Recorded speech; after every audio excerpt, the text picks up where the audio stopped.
मैंने वैसे लिखा तो कुछ और था, बट मैम ने स्टार्ट करा कि शायरों की महफिल, तो माफ़ी चाहूँगा। ना कोई रचना है मेरी, ना कोई आरती, बस स्टैंड अप कॉमेडी है आज के लिए तो। और फिर आपने पूछा था कि 2020 में क्या सीखा, क्या नया क्या पुराना। अपना तो आज जिंदा है काफ़ी है, यही वाला रूल चल रहा है। तो स्टार्ट करता हूँ। मेरा नाम हिमांशु है और घंटा मुझे कोई इस नाम से नहीं पहचानता। सब लोग जिस नाम से मुझे जानते हैं वो है लाली, LALI। अब लिटरली अपने अपने दिल पे हाथ रखो और इस चेहरे को देखो, ये कहाँ से लाल है। मतलब it should be Kali but Lali. But फिर भी क्या करते हो, अब आप बचपन से आपके दोस्तों ने नाम रखा हुआ है लाली, तो आपको डिफेंड करनी पड़ती है चीज़ें, आप नकार नहीं सकते। तो मैं एक बार्बर शॉप पे गया, मैंने कहा भाई सुन, प्लास्टिक सर्जरी का बजट तो है नहीं, तू फेशियल में ऐसा रगड़ चेहरे को लाल हो जाए, बस लाली नाम डिफेंड हो जाए। 4 महीने पहले की बात है, पिछले 4 महीने से वो बेचारा अपने हाथ पे फेयर एंड हैंडसम लगा रहा है। तो अब आप हिसाब लगा लो कि वाई लाली। अब वैसे जनरली अगर इंटरेक्ट करें तो वैसे तो आप सब लोग दिखने में पढ़े लिखे लग रहे हो, बट मम्मी कहती थी कि कभी कभी जैसा दिखता है वैसा होता नहीं है। तो इफ़ आई आस्क यू, आप में से कितने लोग अपने लाइफ टाइम में ट्यूशन गए हैं? If you can raise your hands. बढ़िया। बंक कितनों ने मारा है ट्यूशन? मतलब मम्मी ठीक ही कहती थी, है ना, माँ बाप का पैसा ख़राब करने वाले लोग। मैंने भी मारा है। पकड़े गए हो कभी बंक मारते हुए? नहीं, ये स्मार्ट है अकेली, ये ही स्मार्ट है। सही है, सही है, तभी जर्नलिज्म है। दूसरों को पकड़ेंगे, हम तो पकड़े गए नहीं, हम तो स्मार्ट हैं। 9th क्लास से ये स्टोरी शुरू होती है मेरे पकड़े जाने की। 9th क्लास में वो जनरली दिल्ली से ही होंगे आप सब, बाहर का मुझे पता नहीं एजुकेशन सिस्टम का। यहाँ पे वो बकचोदी शुरू होती है ना, वो हर सब्जेक्ट के टीचर अलग तरीके से लेगा नोटबुक आपकी, साइंस अलग, मैथ्स अलग, इंग्लिश अलग। तो उस तरीके से हमारे स्कूल में भी था, तो घर वालों ने भी अलग अलग जगह ट्यूशन लगवा दी, मैथ्स की अलग, साइंस की अलग, इंग्लिश की अलग। अब मैथ्स और मेरा रिश्ता दिलजीत दोसांझ और कंगना रनौत जैसा, लिटरली ठीक है। और इसके अंदर क्योंकि मैं ईमानदार इंसान हूँ, मैं बताऊँगा अपना रोल कंगना वाला, ब्रेनलेस। नहीं समझ आ रही भाई, चीज़ें कर रहे हैं ट्राई, नहीं समझ आ रही। पर साइंस में फुल समझ आता था। साइंस में माँ की कसम बता रहा हूँ, 9th की सर साइंस पढ़ाते थे, 12th के चैप्टर समझ आ रहे होते थे। ना अबे भाई, फिजिक्स केमिस्ट्री सब मतलब पढ़ाते रहो। और इसमें ये नहीं था कि वो सब्जेक्ट आसान था, टीचर अच्छा पढ़ाता था ना। एक कनिका नाम की लड़की आती थी भाई, सारे लौंडे पैरों में गिर के एक्स्ट्रा क्लास रखवा रहे होते थे। सब फर्स्ट आ रहे हैं, आपस में भी फर्स्ट आ रहे हैं, सेकंड आए। पता नहीं देवी में क्या था ऐसा। मैंने तो कितनी बारी बोला, बहन अगर तुम मैथ्स में भी आ जाओ तो कुछ इज्जत बचे, वो मानी सी नहीं। तो साइंस तो बढ़िया चल रही थी। मैथ्स में यही रूटीन था, मैं जाता था, सर पढ़ाते थे, फिर वो टेस्ट लेते थे, फिर मैं जलील होता था, फिर मैं वापस आता था, फिर मैं अगले दिन दोबारा जाता था, वो पढ़ाते थे, फिर वो टेस्ट लेते थे, फिर मैं जलील होता था, फिर मैं वापस आता था। तो मतलब लाइफ में वहाँ पे 1000 रुपीज़ पर मंथ फीस देने के बाद अगर मेरी ज़िंदगी में कुछ बढ़ रहा था तो वो मेरी जलील होने की कैपेसिटी थी, ना मेरे मार्क्स, ना मेरी परफॉर्मेंस, ना मेरी अंडरस्टैंडिंग। तो फिर आप सोचते हो कि यार माँ बाप आपके, मेरे पापा और मम्मी तब दोनों वर्किंग थे, अब मम्मी हाउसवाइफ है, कि यार वो इतनी मेहनत कर रहे हैं, सुबह से जाते हैं, उनको नहीं पता होता कि बच्चे घर पे क्या कर रहे हो और तुम क्या कर रहे हो पीछे से, तो थोड़ी मेहनत करो, कुछ अलग तरीका निकालो। तो फिर मैंने निकाला, मैंने कहा लेट्स बंक द क्लास। मतलब उनका बच्चा होशियार नहीं बन रहा तो चूतिया भी तो ना बने कहीं जाके, उसकी बेइज्जती भी तो ना हो।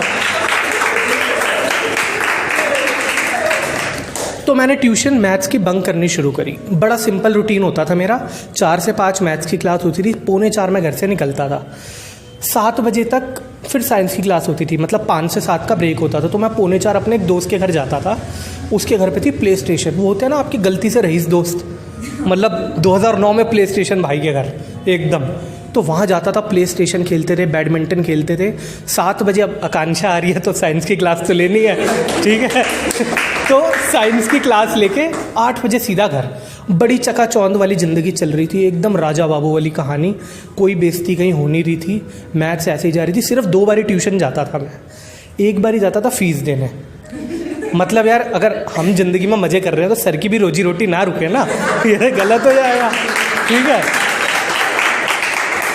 तो एक तो जाता था फीस देने, और दूसरा महीने में कोई एक ऐसा दिन चुनता था जिस दिन टेस्ट ना हो, दोस्त से पता करके। और उस दिन, सर मुझे ही पता आज कैसे आया हूँ, डॉक्टर ने तो जवाब दे दिया है, मुझे नहीं पता कितने दिन रहूँगा, पर सर मैं पढ़ूँगा, सर मैं कुछ करूँगा।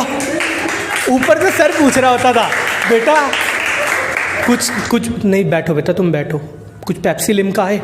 नहीं सर, फेंटा करवा दो हो सके तो सब बढ़िया चल रहा था। पर क्या होता है, मटका सबका टूटता है। कुछ का मरने के बाद उनके बेटे तोड़ते हैं फटैच करके, कुछ का भगवान। मेरा भी टूटा। मेरा एक पड़ोसी था जो उसी ट्यूशन में 12th के बैच में था, श्याम लाल। और लिटरली श्याम लाल, मतलब उसने, सर उसको मिले, सर कह रही है बेटा तुम्हारा एक पड़ोसी आता है हिमांशु। उनने कहा हाँ सर। कह रहे बेटा महीने में 2 ही बार आता है, ऐसा क्या क्या है मिस्टर इंडिया में? उसने सारी बात बता दी। अगले दिन सुबह मम्मी ऑफिस जा रही थी, तो श्याम लाल ने सुबह सुबह मम्मी को सारी बात बता दी। और उस श्याम लाल के उस सुबह बात बताने की वजह से शाम को ये काला लड़का जो लाल हुआ है, माँ की कसम मेरे सुबह और शाम खराब हो गए।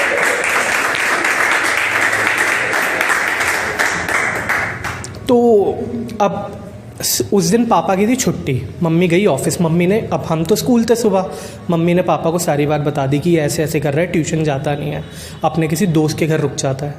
अब पापा मम्मी हमारे, भाई देखो तुम्हें पता लग गया है, ठीक है, एक चाटे के बाद मैं भी कबूल ही लूँगा, ठीक है। इनको बनना था जेम्स बूंदी, एक सेकंड, जेम्स बॉन्ड, सॉरी वो जेम्स और बूंदी आ जाता है, इन दोनों को बनना था जेम्स बॉन्ड। मम्मी ने कहा इसे रंगे हाथ पकड़ो।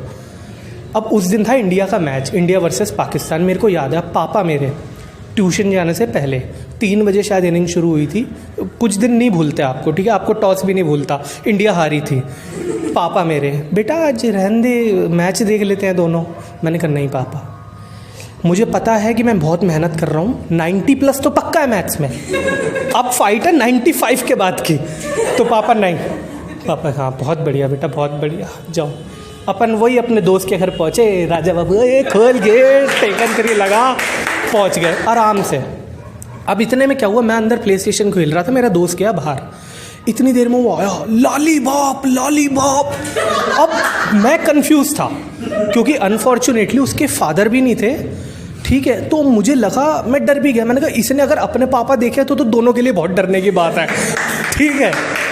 अब वो आए अंदर, मैंने कहा क्या हुआ, किसका बाप? कह रहा तेरा बाप तेरे बारे में पूछ रहा था। मैंने कहा तूने क्या बोला?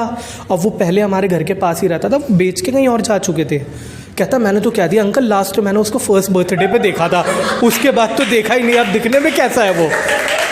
तो भाई साहब वो अलग लेवल पे खेल रहा है, वो अलग लेवल पे खेल रहा है। तो मैंने कहा अब क्या करूँ, अब 4 बजने में 5 मिनट थे। तो अब मुझे पता नहीं था, जो मुझे बाद में पता लगा कि पापा कहीं और छुप के देख रहे थे कि अब होता क्या है। तो उसके घर में 2 एंट्रेंस थे। भाई साहब जब आपका वक्त ख़राब होता है ना, आपको बहुत तेज़ बाथरूम आ रहा होता है, आपकी जिप नहीं खुलती।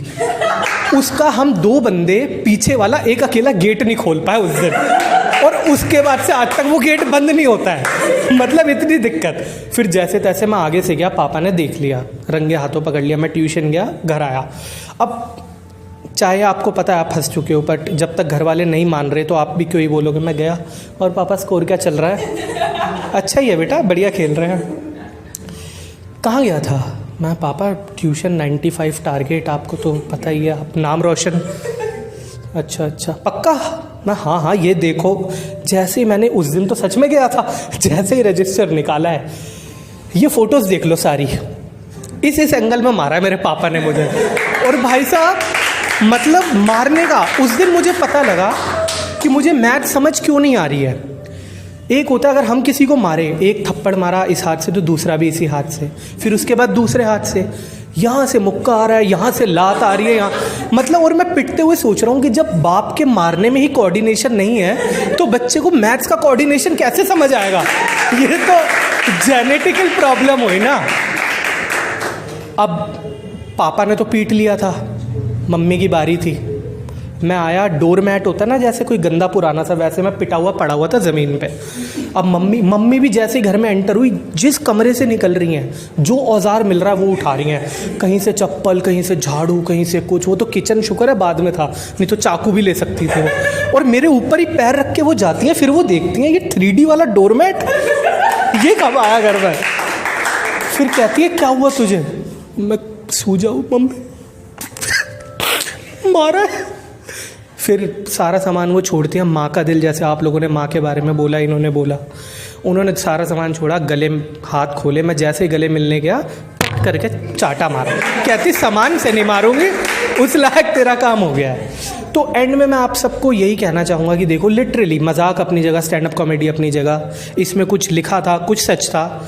बट जब आपके घर वाले मेहनत कर रहे हैं, देखिए पढ़ाई एक ऐसी चीज़ है हर किसी को नहीं मिलती है, और हमारे देश में लिटरली बहुत कम मिलती है, और इक्वालिटी के लिए वो बहुत ज़रूरी है। तो कभी भी आप ट्यूशन जाएं और ऐसा सीन हो, कभी बंक ना करें प्लीज़, स्पेशली ऐसी जगह जहाँ कोई आपका अदर नोन पढ़ता हो।